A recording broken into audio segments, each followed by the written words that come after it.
Welcome to this week's episode of Biz Success in 15, where top experts share hot tips and strategies that you can implement in as little as 15 minutes to build your dream business.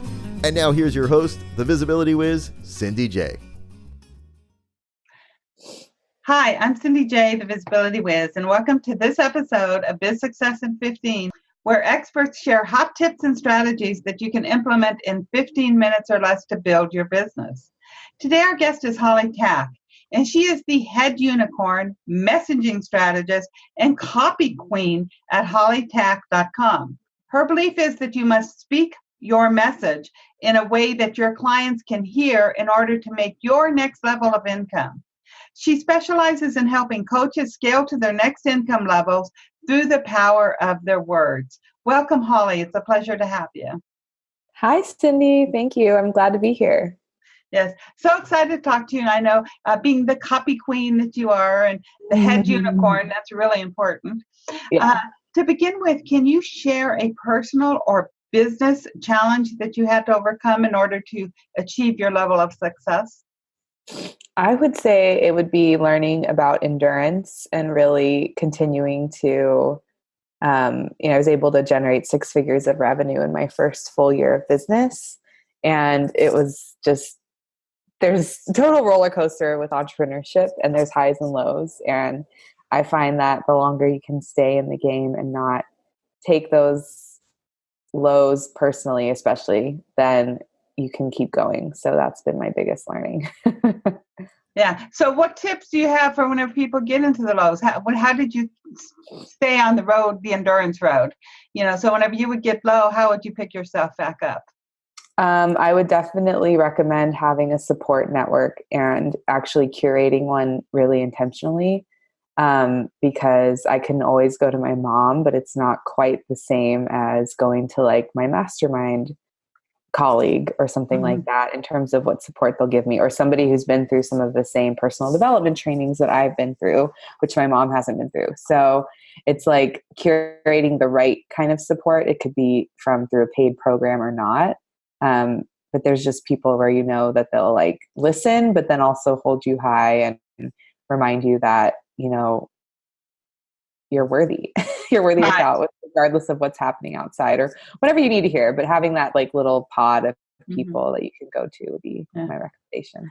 And also for whenever you're building your business up, it's, whenever you start first getting the haters or somebody says something, you start questioning yourself. Our loved ones, if they're not in our type of business, they have no idea how to support us. Right. And so I've been learning like what to share and not share, not in a like dishonesty way, but just like, where can I get the best support? And, some people are just not for that. So fine. There's different types of support from different people in your life. It's really knowing. It's having, a support network. You have people like, if you're a mom, you're going to have other people who can support you on parenting, which would definitely include your mother for most moms. And then, but for your business, you need people that's been there, that walks their talk, that knows what they're talking about, that can hold you accountable and still help you see your full worth. Mm-hmm. Yeah, definitely. I love that. Thank you for sharing that, Holly. Yeah.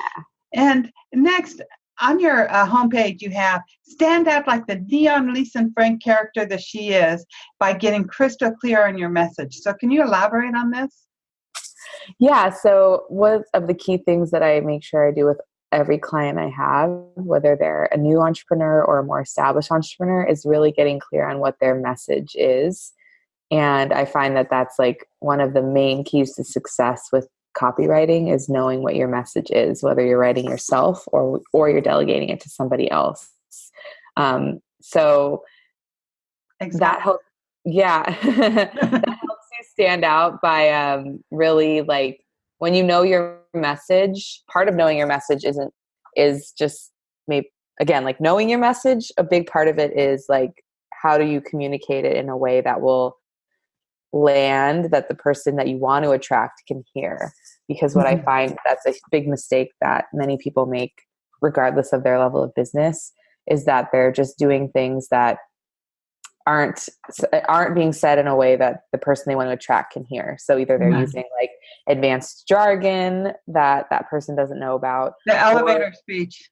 Yeah, or they're wanting to attract a person at stage, their stages 1 through 10 in a certain transformation. Like I'm a weight loss person, and I want to get people that are at stage 2 of their like transformation, 10 being like they have what they want.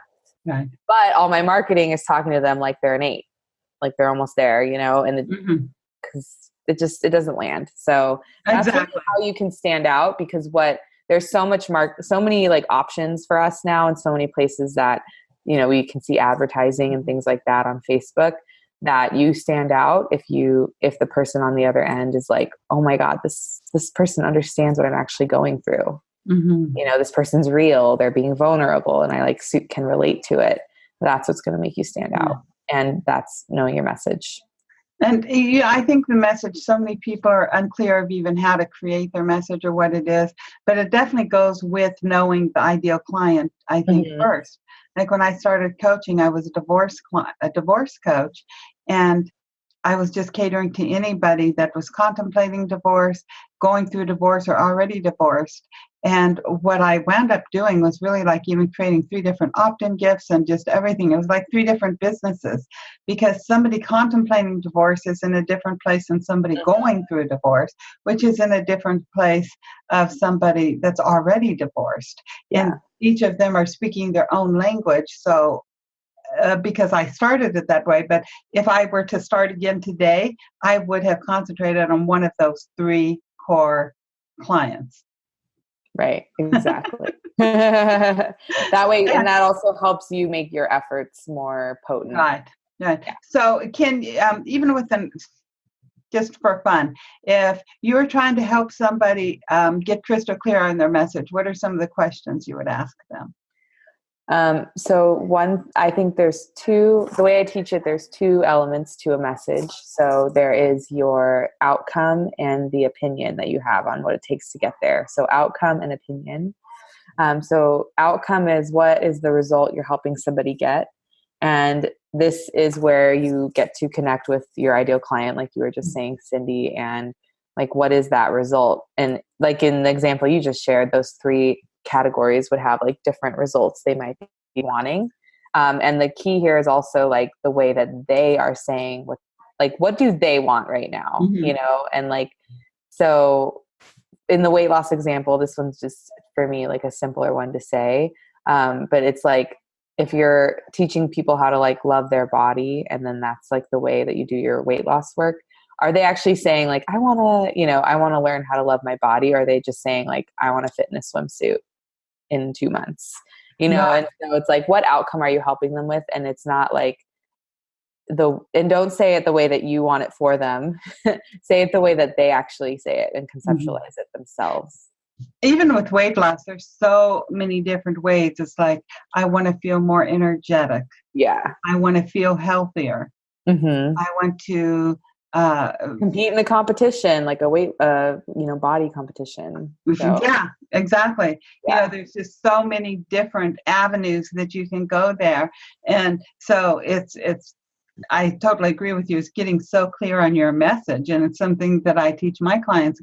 You need to be so clear on your message, because then everything you write is centered around that core message. Yeah, like I was thinking, I just thought of an example of a love coaching program I was in. And what we ended up doing the whole year was a lot of like inner work and healing of our inner world and childhood and all that. But in all the marketing to get us in the door, it was about getting and keeping your man, and like finding a partner and and like that happened for a lot of people during the program. But the actual work she delivered wasn't really like just that. Like we weren't like getting on the dating sites right away to date. We were doing healing first. But if she had highlighted that in her marketing, it wouldn't have been effective, because the kind of people that she wanted to get in the program are just thinking like, I want a partner. Exactly. And mindset always, is first. Even with copywriting, you help people with their copywriting. And something else you said is communication that speaks so deeply to your ideal client that it gives our goosebumps. And I think that's what we're talking about here. Totally. is Yeah. is using their words, using what it is that they want, what keeps them up at 2 o'clock in the morning. And so many people have a hard time even deciding what that is. So how do they get to know what their people's words? How can they communicate that really speaks so deeply to their ideal clients? So if somebody wants to get clear on what their ideal client is looking for and they're not really sure, they're tuned into it, what they can do is reach out to somebody that they would consider their ideal client. It could even be somebody they have worked with in the past that was an ideal client, and just ask them a couple questions. Like one that I really love is, what is something that you would pay anything to fix, or like anything to, get rid of in your life, or whatever that is. And you can keep it more focused on whatever your area of expertise is, because that could be so broad. But it's like, what is the one thing, Cindy, that like that you would pay anything to fix when it comes to your health? If I was the weight loss person, or whatever it was, or, with your love life, if I was the love coach. And that can just start a conversation. And if you record that, you can make a transcription of it, or you can just take a lot of notes, but pay attention to what they say. And it's not about necessarily giving them coaching, just hearing like what they say on the fly about that stuff. And that's a great way to do it. Yes, I love that. Thank you. And I know that, with copywriting, you have both your website and then you have your emails. And I think you focus a lot with the email part, correct? Yeah, I do a lot of email marketing. Yeah. And so therefore, why is email important, and how can people start building their own email list?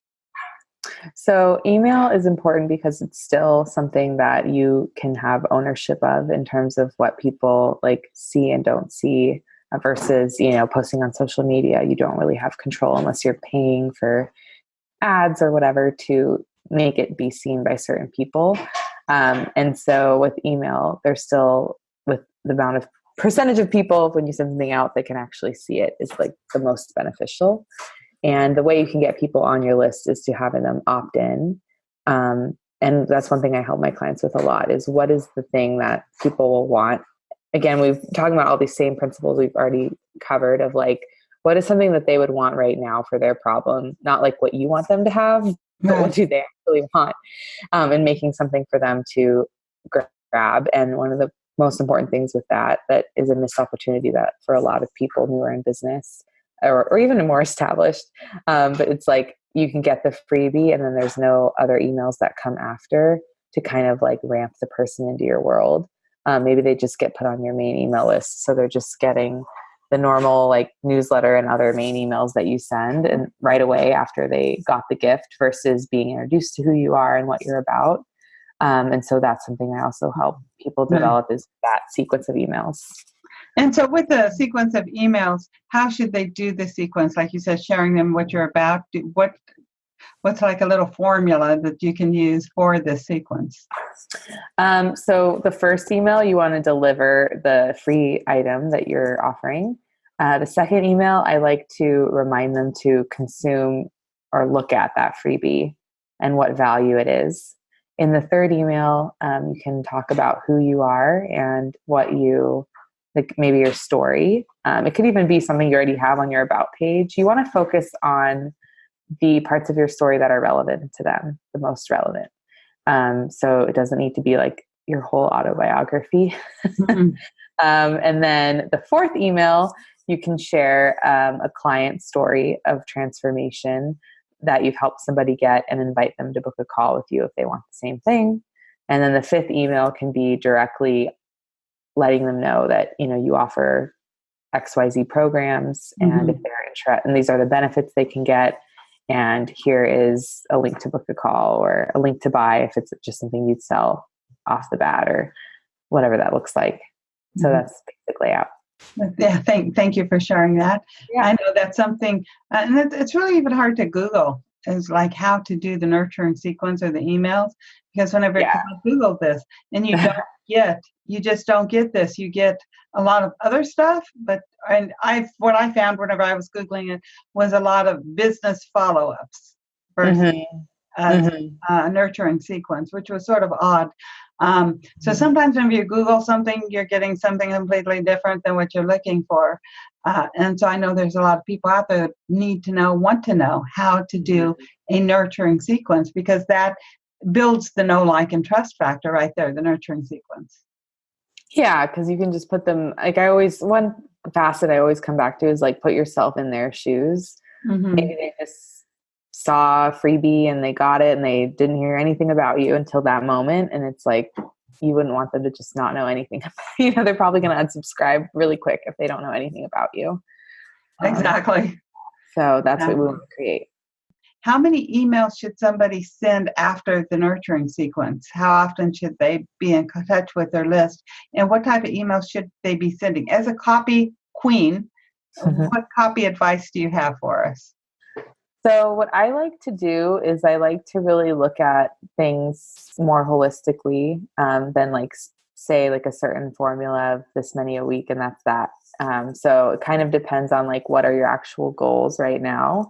I would say make sure that you're getting something out every week, because if you think about it, even though more people are looking at emails than maybe other things, so that it's still an important marketing tool, they aren't going to see every email. Like sometimes I read emails, sometimes I delete them, sometimes I archive them without looking. So if you're doing any less than like one a week, it's easy for the person to just forget about you, because then they're only having like one chance a month, to see something from you. So once a week is great. And then the caveat to that is, what are your actual goals right now? For example, like maybe once a week is fine if you're kind of like on vacation and you just want to stay in touch and you want to give value. But if you were like, okay, I want to sell, 10 people into this offer, by the end of April, then that plan would look different, because you want to be constantly like making sure people know about the offer, and there's like you're giving value or you're doing like extra things to get their notice. And so how that could look then is maybe you're going to do like a webinar or a class or, Facebook challenge, or there's like all these other little things that, people watching may be aware of, that like I call them campaigns. So like a campaign to just get in front of more people. So maybe so I would say if you have like an active thing you're selling, that you plan out when your campaigns are, because each campaign in and of itself involves a lot of emails, like a webinar, you need to invite people to it for a few emails, remind them about it. And then afterwards there's follow-up. So like each campaign involves a set. So that needs to get laid out first. And then if there's like gaps in between those campaigns, you can look at filling it in with single emails. Does that make sense? It makes total sense. Thank you very much. Holly, can you share a strategy that our listeners can implement in 15 minutes or less to build their business? Yeah, so this strategy is going to be great for you if you are looking at collecting leads or just seeing who's kind of hot or active or reading your stuff, and you're using it to like build connection. So sales happen when there's connection. So this is a tool to see who's actually like following you and looking at your stuff via email or social media or whatever you're using. And so what you can do is set up a simple Google form or use a survey tool, but I say Google form is easy because it's free. And you can just make a form that collects their name, email, and phone number and asks a question and it's like, think of it as a very minimal survey. So the question you're asking is just a typing question where it's, what's your number one challenge with like whatever area you focus on with people, business, love life, what have you. And then you're actually going to promote that to whatever you use to market, whether it's social media channels or your email list. Promote that over the course of a week. So I don't know if that everything will count 15 minutes in total, but making the survey and the initial copy to promote it will be. But if you just focus on getting people to fill that out, then afterwards you can be creating leads to follow up with once the survey is closed out. So I'm curious for the Google Docs, though. You said you didn't create it in Google Docs, but Google Form. And Google Forms. Not okay. And so I've never used Google Forms. Okay, so create a Google form, and that just acts as like a little survey for for people. Like I have in my WordPress site, I have contact 7, so I can create it with the contact 7 form as well. But Yep. maybe Any why I've form never tool. used Google Forms, but with Google Forms too, then they fill it out, then Google Forms sends it to you, or they just sit there and they collect in Google. Yeah. Okay. Yeah. Or Typeform is another one that I like for forms. Yeah, very interesting. And I know with the survey too, are you giving people anything for it, or it's just to collect information? How do you get people to take the survey? Yeah. And then another thing I want to point out that I just thought of is these answers can be another way for you to answering a previous question you had about how do I figure out what my clients need or want. It can also serve as that. So you can make content around their responses. Right. And so, wait, repeat the question again. I wanted to make sure I made that point. How do you get people to fill it out? Right. Yes. Yes. So just, you just want to post or email. You can use a similar copy, but like whatever you actively use that you have people following you. So if it's just Facebook, that's fine. If it's just Instagram, that's fine. I wouldn't like, for me personally, I'm not active enough on Instagram to feel like people are paying attention there. So I wouldn't even bother there, but I'd focus on Facebook and my email list. What you're going to do to promote this is to use whatever platform you actually like already actively use to market your business, whether it's a social media platform or your email. And you're just going to shoot really short, simple emails or posts out that say, hey, I'm creating new content that will serve you and help you. Do you want to fill this out? Angles like that. And you can include a prize. So if you're going to start promoting it on a Monday to fill out, you can say like, oh, the people, I think it's fine to offer. I've never had a problem, and plenty of people have filled my stuff out offering my time. And I almost found that that's better than if I offer like a cash thing, like, right. Like $50 gift card, or, but you can do that, or you can say like, I'm giving away a special hour-long call with me on this topic for those people that fill it out by Friday. So you can do a giveaway and keep it really simple and do it of your time if you don't want to spend money on a prize. Right. But you can have that. In my experience, I don't think it's like made a big, huge, gigantic difference. Very, very good. I love that.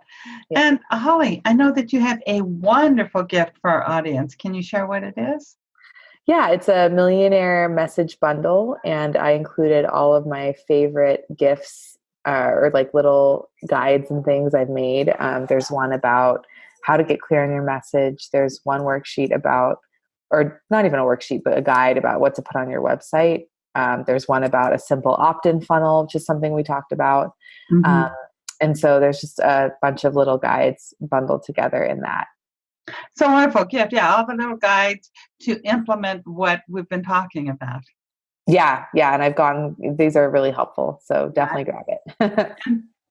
To our listeners, you want to head on over to bizsuccessin15.com/Holly. That's HOLLIE, all lowercase, bizsuccessin15.com/Holly, HOLLIE, and grab your millionaire message bundle. And Holly, do you have any parting words for our audience? Just the best thing you could do is stay consistent, and whatever, even if that looks like one thing a week versus, one thing a day or something, there's no magic formula there, but it's like, be consistent and have a clear intention of serving people, and you will start to see results no matter what. So just keep going with it. I love that. Thank you very much. It's been a pleasure speaking with you, Holly. Yes, Cindy. Thank you for having me. It's fun. Always. I love speaking to you. Yeah. And to our listeners, if you enjoyed today's show, feel free to share it with your friends. You want to visit bizsuccessin15.com/Holly. You'll find all links that we mentioned on the show. We talked about different links here, so I'll post them on there. And you'll be able to re-listen to Holly's words of wisdom and catch up on past episodes from other top experts.